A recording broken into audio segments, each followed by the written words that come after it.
तो हुड्डा सरकार के कार्यकाल में और बीजेपी सरकार के काल में क्या कुछ फर्क नजर आया? पहले तो मैं क्लियर, हुड्डा कोई सरकार नहीं थी, कांग्रेस सरकार थी। कांग्रेस अच्छा, अब चुनाव नज़दीक है, हरियाणा में लोकसभा के भी और विधानसभा के भी चुनाव नज़दीक है, तो यहाँ किसान किस नज़र से देखता है? सरकार बदलाव होगा या फिर कहीं ना कहीं जो है बीजेपी सरकार दोबारा लौट रही है हरियाणा का बदलाव हो? क्योंकि यहाँ जो सरकार बनी हुई है उसका जो मुखिया है उसको बोलने तक का नहीं पता है, उसकी कोई विजन नहीं है, कोई पॉलिसी नहीं है। कोई भी आदमी यदि कोई कॉन्स्टिट्यूशन पोस्ट पे बैठेगा, ओहदेदार है, तो उसका एक विजन होता है, मैं ऐसे करूँगा। यहाँ कोई विजन नहीं है। ऐसे आदमी को यहाँ चीफ मिनिस्टर बना दिया गया है जिसको कह का नहीं पता है राजनीति के बारे में, पर वो ऊपरले बॉस के हिसाब से जो है राजनीति कर रहे हैं। नमस्कार दोस्तों, एक बार फिर स्वागत आपका एनडी हरियाणा पर। आज भाई एक पानीपत में आ रहे हैं और अनाज मंडी में आ रहे हैं। आपने पता, लगातार हमारी चुनावी यात्रा चल रही है और पानीपत की अनाज मंडी में आए हुए हैं और किसानों से बातचीत करेंगे। कहीं ना कहीं जो बीजेपी का कार्यकाल था और हुड्डा सरकार का कार्यकाल था, उसमें जो है क्या इन फ़र्क नज़र आया। और अभी जो है हुड्डा साहब का एक बयान आया है कि जो हमारी सरकार बनती है उसमें डिप्टी सीएम मतलब ब्राह्मण समाज से होगा। तो इसको लेकर के आपकी क्या राय है, उस जनता से बातचीत करेंगे और आपकी भी राय जानना चाहेंगे। और यहाँ पर किसानों से बातचीत करेंगे, जो किसान है वो कैसे गुस्सा। इधर थोड़ा सा शांत माहौल में कहाँ से आए हो आप जी? शिवा था भाई। अच्छा, शिवा से आए हो? हाँ जी। अच्छा, यहीं से नज़दीक से हो पानीपत से? हाँ जी, हाँ जी। अच्छा, क्या कुछ किसान जो है लगातार जो 6 महीने मेहनत करे, तो किसान का सही चल रहा है रेट? कुछ नहीं, रेट चल रहा, तड़के दे बैठे गाका ने पकड़न जाओ मुनिये में, उल्टे बाज जाए, एक दाने ठा गए।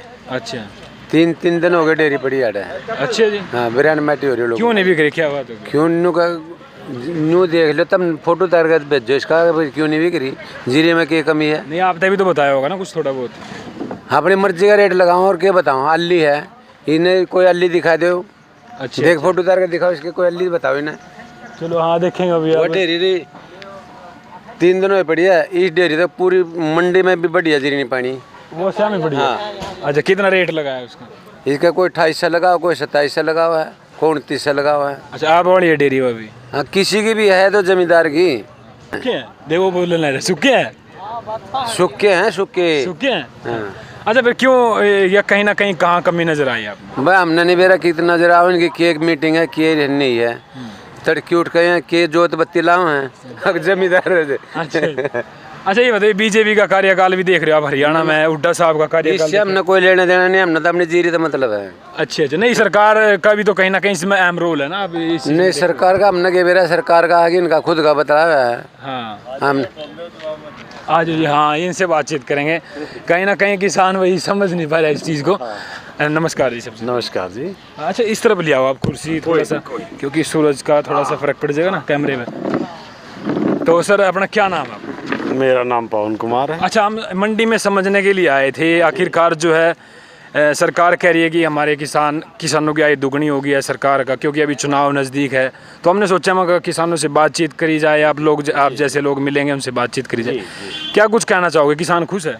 ऐसा है, किसान बिल्कुल खुश नहीं है, हालात बहुत कमज़ोर हैं, क्योंकि सरकार की जो पॉलिसियाँ हैं वो टोटली किसान के विरोध है जी। क्योंकि किसान के प्रति आय जो दुगनी करने की जो सरकार बात करती है, सरकार के पास कोई रोड मैप नहीं है। किस तरीके से करेगी आज तक किसी को बताया नहीं गया है जी। हालात ये हैं कि जो भाव 2014 में थे जब ये सरकार आई है, आज भी वही भाव हैं।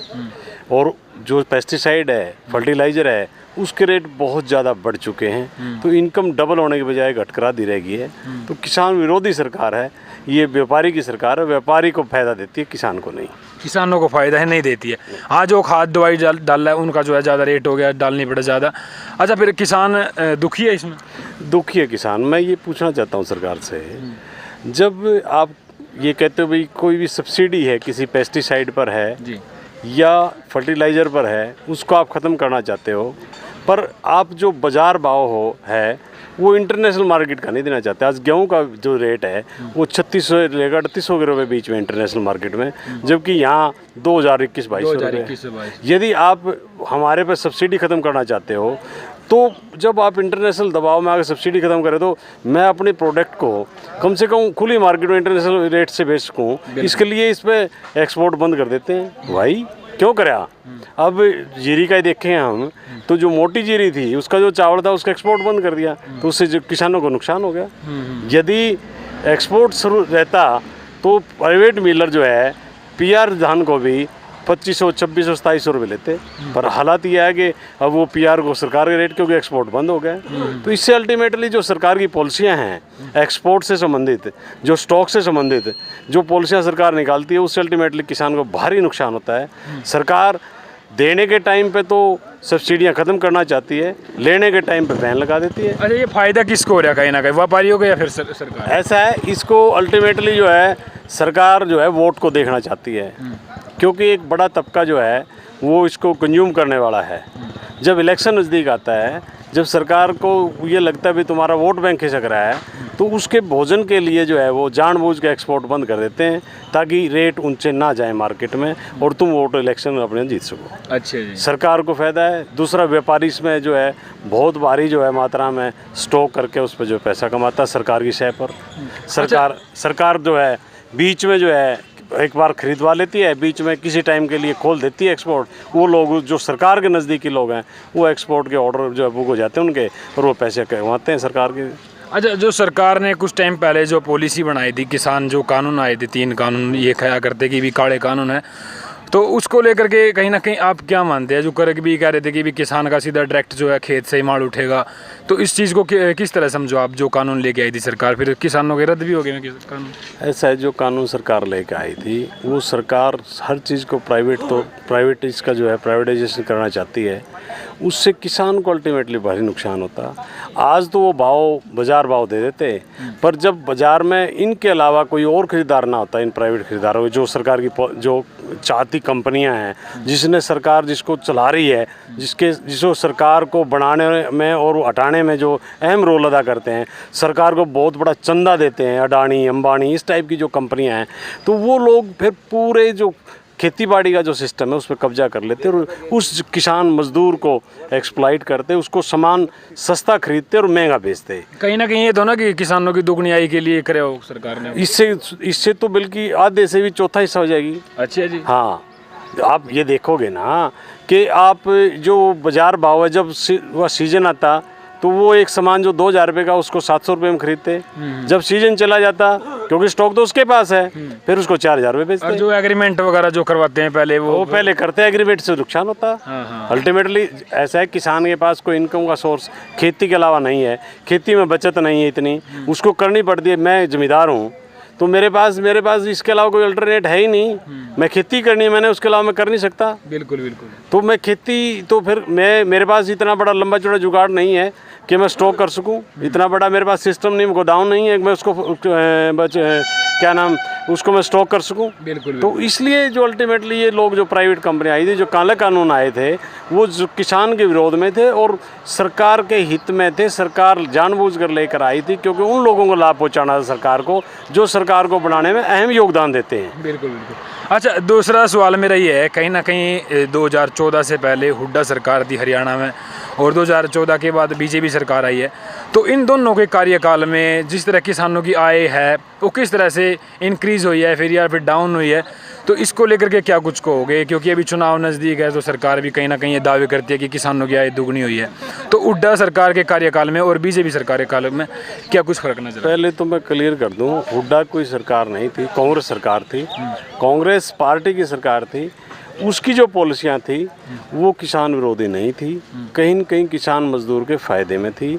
और जो बीजेपी गवर्नमेंट आई है, इसकी जो पॉलिसियां हैं वो किसान विरोधी हैं, मजदूर विरोधी हैं। तो उससे अल्टीमेटली उस टाइम का आज देखेंगे, उसकी जो वैल्यू थी पैसे की, वो भाव था, आज के भाव को देखते हुए वो फ़ायदे में था, आज नुकसान में किसान। अच्छा, नुकसान में आज? हाँ जी। तो फिर इसका मतलब झूठे हैं सारे दावे? ऐसा वो तो सबको पता है। आज मीडिया जो है, सिर्फ गोदी मीडिया को छोड़कर, मोदी मीडिया को छोड़कर, और जो मीडिया दिखाने वाले यूट्यूबर भाई हमारे आप जैसे, वो दिखाते हैं वास्तविकता क्या है। कि ये जो सरकार आई है ये सिर्फ जुमलों की सरकार है, ऊपर जो है ये यूट्यूब पे इस पे समाचारों में जो न्यूज़ चैनल खरीद लिए उन पर हवा आई है, पर धरातल पे कुछ नहीं है। धरातल पे कुछ नहीं है। धरातल पे बिल्कुल साफ है। बिल्कुल बिल्कुल। तो भाई देखो, ये कहीं ना कहीं हर बात सुनने को मिला कि जो मीडिया है वो बिक चुका है, गोदी मीडिया है। गोदी मीडिया से आप क्या समझते हैं वो भी आप कमेंट बॉक्स में थोड़ा बताइएगा। अच्छा, अब चुनाव नज़दीक है, हरियाणा में लोकसभा के भी और विधानसभा के भी चुनाव नज़दीक है, तो यहाँ किसान किस नज़र से देखता है? सरकार बदलाव होगा या फिर कहीं ना कहीं जो है बीजेपी सरकार दोबारा लौट रही है हरियाणा? ऐसा है कि जो मज़दूर और किसान की हालात है वो बड़ी पतली हालात है, और आज हर आदमी जो है अपोजिट पार्टी की तरफ देख रहा है कि शायद सरकार का बदलाव हो, क्योंकि यहाँ जो सरकार बनी हुई है उसका जो मुखिया है उसको बोलने तक का नहीं पता है, उसकी कोई विज़न नहीं है, कोई पॉलिसी नहीं है। कोई भी आदमी यदि कोई कॉन्स्टिट्यूशन पोस्ट पे बैठेगा, अहदेदार है, तो उसका एक विज़न होता है, मैं ऐसे करूँगा। यहाँ कोई विज़न नहीं है। ऐसे आदमी को यहाँ चीफ मिनिस्टर बना दिया गया है जिसको कह का नहीं पता है राजनीति के बारे में, पर वो ऊपरले बॉस के हिसाब से जो है राजनीति कर रहे हैं, उनके हिसाब से काम कर रहे हैं, जिससे हरियाणा को बहुत भारी नुकसान है। चीफ मिनिस्टर के आने के बाद हरियाणा सरकार का बहुत घाटा बढ़ चुका है, जिससे बहुत भारी लॉस में हरियाणा स्टेट गवर्नमेंट है। तो ऐसे लोगों से सरकार लोग आशाएं नहीं रखते अब। तो जो लोगों का है, किसान और मजदूर का जो जहाँ तक मूड की बात है, वो चेंज चाहते हैं और यह बदलाव होगा, मुझे लगता है। मुझे लगता है होगा। बिल्कुल। तो भाई हरियाणा में अब की बार बदलाव की बात जो है क्या सही रहेगी? क्या दोबारा फिर सरकार लौटेगी? थोड़ा आप भी कमेंट बॉक्स में, हमारी लगातार चुनावी यात्रा चल रही है, तो हम इससे पहले हम समालखा अनाज मंडी में थे, तो कुछ अड़थी जो सेठ लोग हैं वो बोल रहे थे कि किसान की जो है किले की जो आमदनी है अब की बार 90,000 रुपये के 80,000 रुपये के बीच में है। कितनी सच है? ये किसान जो व्यापारी लोग, मैंने पहले भी आपको बताया था कि ये व्यापारियों की सरकार है, इसलिए वो व्यापारी लोग जो है सरकार के साथ हैं। जबकि वास्तविकता ये है कि आज जो इनकम है, अब मैं देख रहा हूँ जो झाड़ आ रहा है आज मंडी में, मैं भी लेकर आया हूँ जीरी, तो वो उसकी 50, 55, 60,000 रुपये तक जाती है। ये 90,000 जो है वो झूठा है। वो जो आदमी प्रचार करे वो गलत करे, वो सरकार का आदमी है और वो व्यापारी आदमी है। हाँ। जो भी है, मुझे इस बारे में ये पता नहीं कौन है, पर वो व्यापारी आदमी है। वो सरकार को, क्योंकि ये व्यापारियों की सरकार है, इसलिए उस बात को कह रहा है। नहीं तो जो जमींदार है, किसान है, उसके लिए आज जो है फसल भी हल्की है, और उसके बाद भाव जो है आज मैं देखा आपके सामने पड़ी हुई है। 3 दिन से मैं यहाँ लेटा हुआ मंडी में आ रहा हूँ, तो गिल्ली बता के उसको कोई भाव नहीं लगा रहा, तो बड़ा हालात ख़राब है किसान की। अच्छा, एक लास्ट सवाल हो रहा है मेरा, क्योंकि हरियाणा की जो नज़र कहीं ना कहीं थी पहले, और बड़ा अच्छा रिस्पांस भी दिया जेजेपी पार्टी को, कहीं ना कहीं ये कहा करते भी किसानों की पार्टी है, और क्या कुछ लगता है जैसे बीजेपी के साथ गठबंधन हुआ है दुष्यंत चौटाला का, अब की बार फिर कह रहे हैं कि हम साथ में चुनाव लड़ेंगे, खुल के कह दिया अजय सिंह चौटाला ने। ऐसा है, ये जो हम बात करते हैं चौटाला परिवार की, ये किसान विरोधी परिवार रहा है, किसान हितैषी नहीं। चौधरी देवीलाल जरूर था, किसान लोग उसको अपना नेता मानते थे, उसके बाद हालात जो है वो ख़राब रहे हैं। जहाँ तक जेजेपी की बात है, जेजेपी ने जो जेजेपी के एमएलए बन के आए, जेजेपी ने जो वोट मांगा इलेक्शन में 2019 के, वो ये कहकर मांगा था कि मैं बीजेपी के खिलाफ हूँ, और जो किसान और मजदूर ने उसको जो वोट दिया था वो बीजेपी के खिलाफ दिया था। उसके बाद वो जा कर के बीजेपी पे गोद में बैठ गया, बीजेपी गवर्नमेंट बनवा दी, और उससे जो है आम किसान और मजदूर का अहित हुआ है, उसको नुकसान हुआ है। रही बात आगे आने वाले समय में, इन लोगों ने किसान के विरोध में जो काम करा है आज तक किसी भी किसान नेता ने नहीं किया। जब ये आंदोलन चला तो ये लोग बीजेपी की अटकलियाँ में खेल रहे थे। चंडीगढ़ में लोग जो है धरने पे बैठे थे, 700 आदमी वहाँ शहीद हो गए, तो फिर भी इन लोगों को कोई हमदर्दी नहीं उन लोगों से। मैं कहता हूँ चौधरी सांगवान एमएलए हैं चरखी दादरी से, उन लोगों ने सब कुछ छोड़ कर वहाँ धरने पे बैठे थे।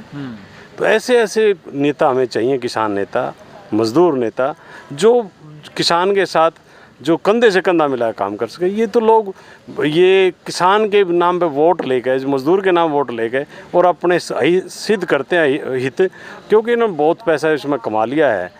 तो ऐसे लोग राजनीति में पैसे के लिए या अपनी चौधर के लिए आवे हैं, इन्हें किसान से कोई संबंध नहीं, मजदूर से इनका कोई संबंध नहीं है। तो अब की बार लोग इनको जीरो पार करा देंगे, ऐसा मुझे लग रहा है। बिल्कुल। अच्छा, ये एक देखा है कि आपने बीजेपी को भी जो है किसान विरोधी बताया, जेजेपी को भी, चौटाला परिवार परिवार को ही। अच्छा, फिर किसानों की हिसैती कौन सी पार्टी है जो किसानों के समर्थन में है, किसानों की भलाई चाहती है, किसानों को आगे ले जाना चाहती है? ऐसा है, अल्टीमेटली कोई भी सरकार किसान के हित में कभी नहीं रही, मजदूर और किसान के खिलाफ ही रही है।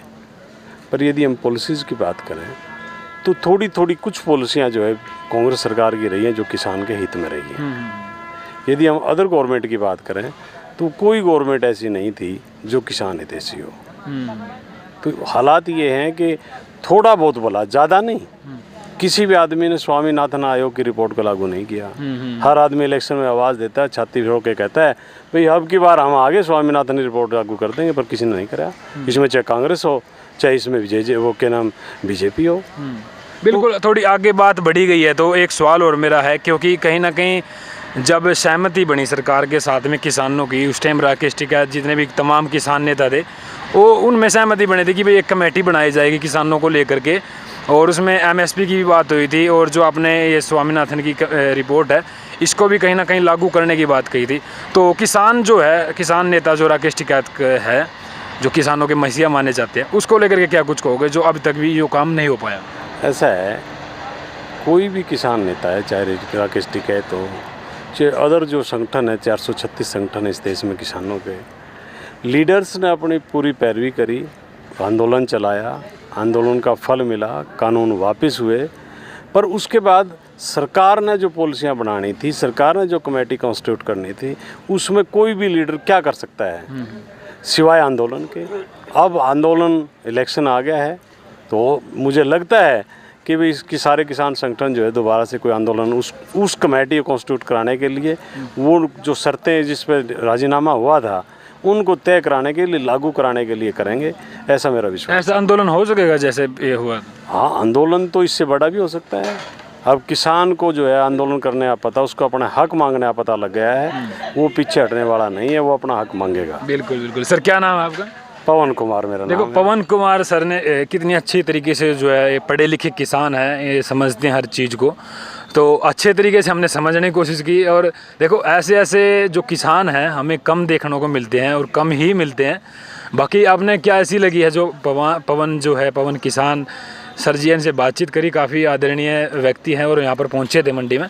तो आप क्या कुछ कहना चाहोगे? ये बातें जो इंपॉर्टेंट बातें हमारी हुई है एक लंबे समय के दौर में, तो आप क्या कुछ कहना चाहोगे? कमेंट बॉक्स आपके लिए। तो तब तक के लिए नमस्कार, जय हिंद। वाह जी।